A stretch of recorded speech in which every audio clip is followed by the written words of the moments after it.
Assalamualaikum warahmatullahi wabarakatuh. Hamdan wa Waalaikumsalam. syukranillah. Salatan wa salaman ala rasulillah mabadu. Baiklah, tanpa memperpanjang mukadimah, kami dari kelompok 4 yang terdiri dari saya sendiri yakni Putra Nova Kurniawan, lalu ada Abi Alwaris dan Chelsea Nabifa. Kami di sini akan mempresentasikan hasil dari tugas proyek kami tentang implementasi Python, yaitu kami membuat proyek absensi kehadiran mahasiswa yang menggunakan kode QR. Baiklah, untuk mekanismenya sendiri, pertama-tama akan kami jelaskan satu persatu yang akan dijelaskan oleh Abi terlebih dahulu. Kepada Abi kami persilakan. Pertama kita akan masuk ke pembuatan QR Code. Program buat QR Code berfungsi untuk membuat QR Code berdasarkan NIM mahasiswa. Seperti ini. Nih. Setiap NIM dimasukkan dalam program. Kemudian NIM diubah menjadi satu QR Code. QR Code disimpan dalam bentuk file gambar. Isi QR Code hanya NIM tanpa nama atau kelas. QR Code ini nantinya digunakan sebagai identitas mahasiswa saat proses absensi. Selanjutnya kita akan masuk ke persiapan data absensi. Berfungsi sebagai persiapan dan pengelolaan data, bukan proses scan langsung. Pada bagian ini dilakukan import library yang dibutuhkan untuk membaca QR code, mencatat waktu, dan membuka file. Pembuatan database mahasiswa menggunakan dictionary dengan NIM ini sebagai key-nya, nama dan kelas sebagai data mahasiswa. Itu Pembuatan saya. set hadir hari ini untuk mencegah absensi ganda dalam satu hari. Pembuatan list log absensi untuk menyimpan riwayat absensi, penentu total pertemuan yang digunakan untuk perhitungan persentase kehadiran bagian ini. Berperan sebagai fondasi sistem absensi agar saat QR code dipindai, data dapat divalidasi dan dicatat dengan benar. Selanjutnya, alur sistem alurnya seperti membuat NIM. Pertama membuat QR, selanjutnya menjalankan absen scan data. Selanjutnya data mahasiswa siap seperti ini. Selanjutnya absensi dicatat. Baiklah, selanjutnya akan dilanjutkan oleh saudari Chelsea Nabifa. Kepada saudari Chelsea kami persilakan. Baik, yang kedua yaitu logika. Semua data awal sudah ada, yaitu mahasiswa dengan data mahasiswa dengan NIM dan nama. Lalu ada hadir hari ini dengan set untuk cegah absen ganda. Lalu log absensi, list untuk menyimpan riwayat absensi. Tadi kita kan sudah men-scan QR code. Dengan QR code, sistem membaca gambar dengan gambar QR code. QR code tadi di decode, lalu isi QR diambil yang berupa NIM mahasiswa. Jika gagal membaca, proses berhenti. Lalu kita masuk ke fungsi, yaitu validasi kehadiran. Di sini, NIM hasil scan itu diproses. Lalu NIM itu harus dipastikan dalam bentuk string. Lalu selanjutnya yaitu validasi NIM. Lalu kita masuk ke validasi NIM. Di sini sistem mengecek apakah NIM ini ada di database mahasiswa. Jika tidak ada, maka akan ditolak. Jika ada, maka lanjut. Lalu ada cek absen ganda. Sistem ini membuat kode unik dengan tanggal dan ada NIM.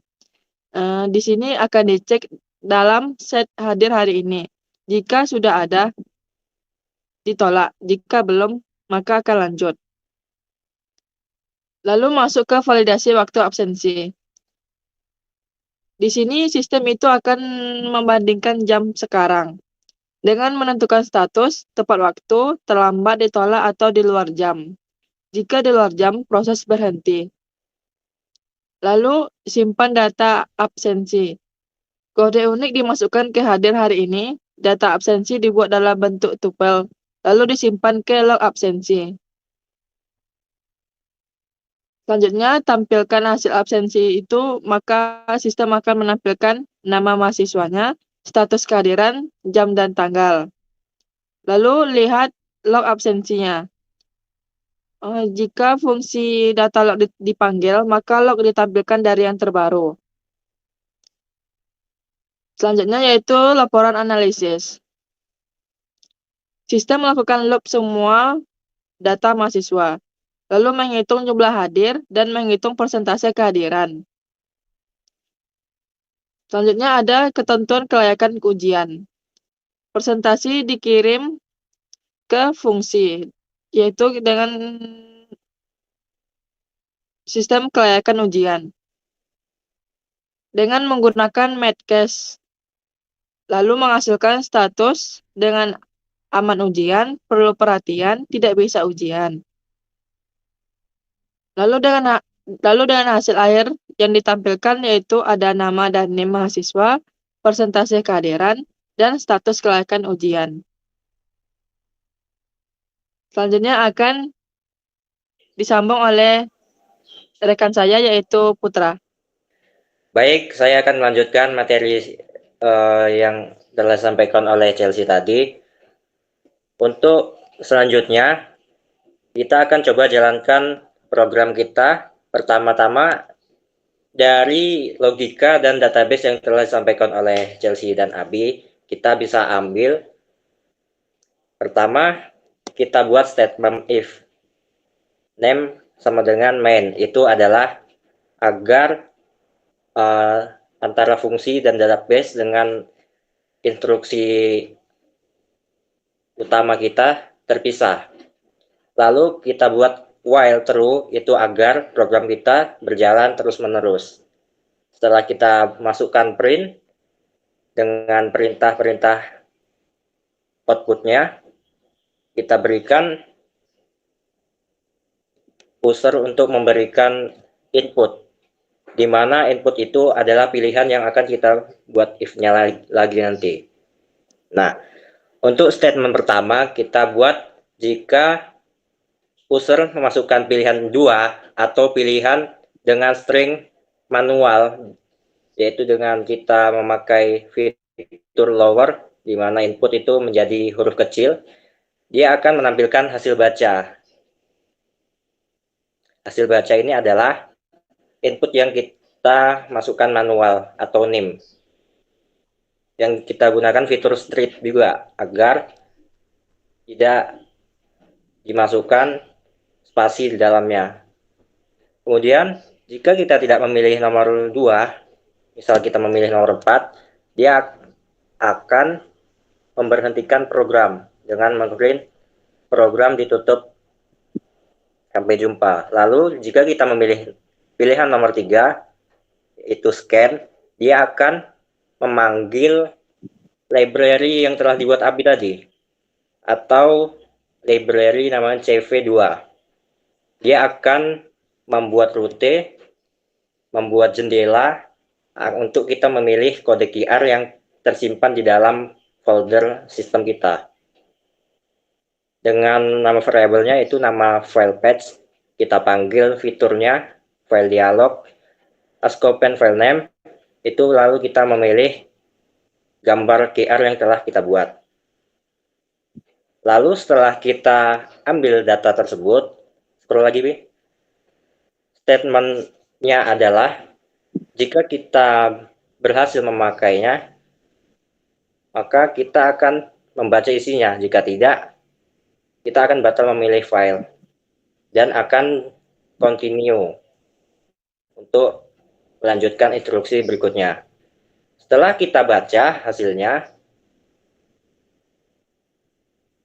baru kita masukkan hasil baca tersebut kepada variabel name_scan yang ada di fungsi validasi kehadiran.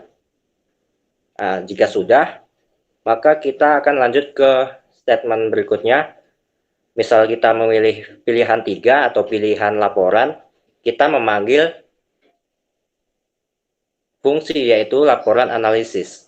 Laporan analisis ini untuk merekap hasil kita, apakah kita layak untuk ikut ujian atau tidak, yang telah dijelaskan oleh Chelsea tadi. Selanjutnya, kita buat statement baru di mana pilihan itu adalah log. Log ini tidak kita masukkan di dalam output user yang di print tadi, karena ini misalnya kita memakai sebagai developer aja. Jadi user tidak akan tahu perintah log itu bisa dijalankan. Nah, misal kita memakai perintah log, kita akan memanggil fungsi log absensi. Siapa saja yang telah absensi di dalam program ini. Nah, jika user tidak memasukkan antara input yang telah disebutkan tadi, maka kita buat printnya itu input tidak valid, yang program tersebut akan kembali ke program awal. Nah, selanjutnya, setelah meminta input-input tadi, selanjutnya kita akan meminta jam input, yaitu input manual tentang jam. Sebenarnya jam ini bisa digunakan memakai library datetime untuk mengambil jam yang ada di sistem komputer kita. Namun untuk simulasi saja, kita bisa memakai input manual. Selanjutnya, untuk tanggal, baru kita bisa menggunakan tanggal otomatis atau menggunakan library datetime tadi, di mana kita buat variabel, yaitu tanggal sekarang. Fiturnya yaitu string format time, di mana hari, bulan, dan tahun. Lalu kita print hasilnya tersebut. Nah, untuk validasi kehadiran kita panggil lagi untuk merekap absensi yang telah kita lakukan, yaitu dari parameter yang telah dibuat tadi, kita balas dengan argumen, yaitu pilihan tentang input yang telah kita masukkan, lalu jam input, dan tanggal real tersebut. Baru kita buat for, ini adalah untuk fitur tambahan kita, bagaimana user bisa melihat terlebih dahulu hasilnya tersebut sebelum kita kembali ke program awal, sebelum dia melanjutkan atau continue kembali ke program awal. Dengan menghitung mundur dari 5, kita bisa memakai fitur garis miring back, garis miring terbalik R, dengan fitur yang ada di library datetime juga, yaitu time.sleep. Baiklah, untuk penerapannya bisa kita runningkan saja.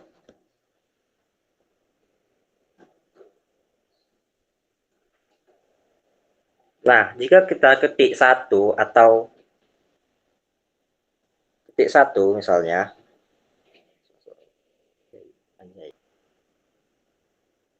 lalu kita enter, nanti akan muncul pop-up di mana kita bisa memilih gambar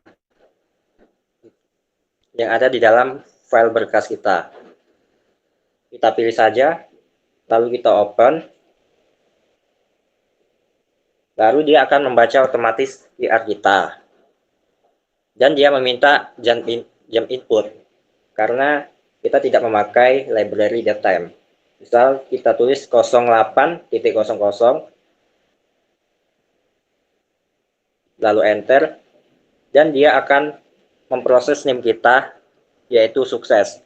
Dan kita memberikan delay selama 5 detik sebelum kembali ke menu awal. Untuk perintah lain sama sepertinya. Misal kita ketik nomor 2, manual itu adalah ngetik name secara manual. Misal 1255 011033 2 Berapa tadi, Bot? 1255 011 0332. Enter. Lalu kita masukkan, misal dia melebihi dari jam absensi, misal jam 08.01.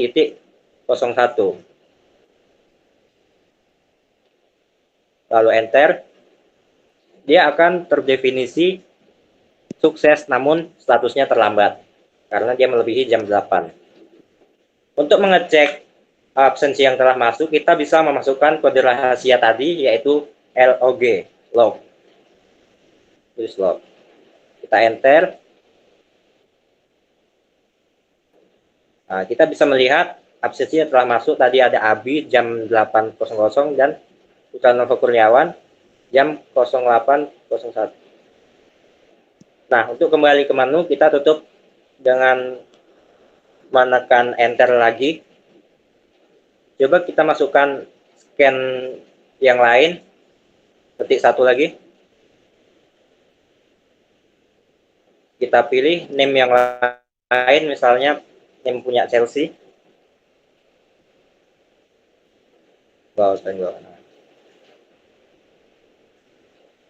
Nah, kita misal memasukkan jamnya di jam 08.16, di mana dia melebihi dari absensi telah kita buat, melebihi dari jam ketentuan absensi. Maka jika kita enter, absensi tidak akan diterima. Nah, jika kita memasukkan log lagi, log,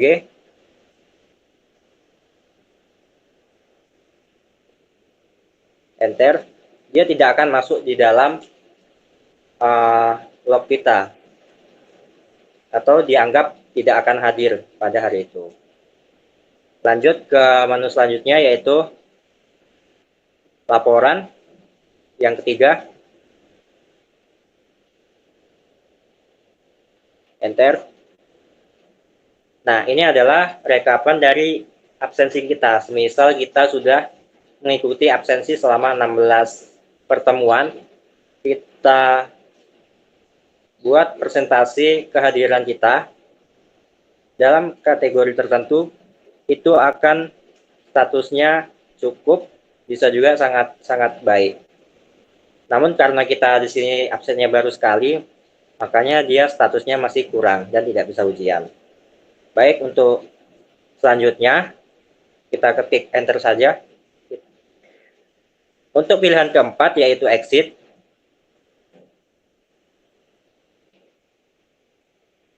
enter, kita bisa mengakhiri program kita. Program ditutup dan sampai jumpa. Ini adalah penutup dari loop yang telah kita buat tadi, yang artinya program tidak akan berjalan lagi. Nah, berakhirlah penjelasan kami dari proyek yang telah kami buat ini. Kurang lebihnya kami mohon maaf. Kami akhiri. Wassalamualaikum warahmatullahi wabarakatuh.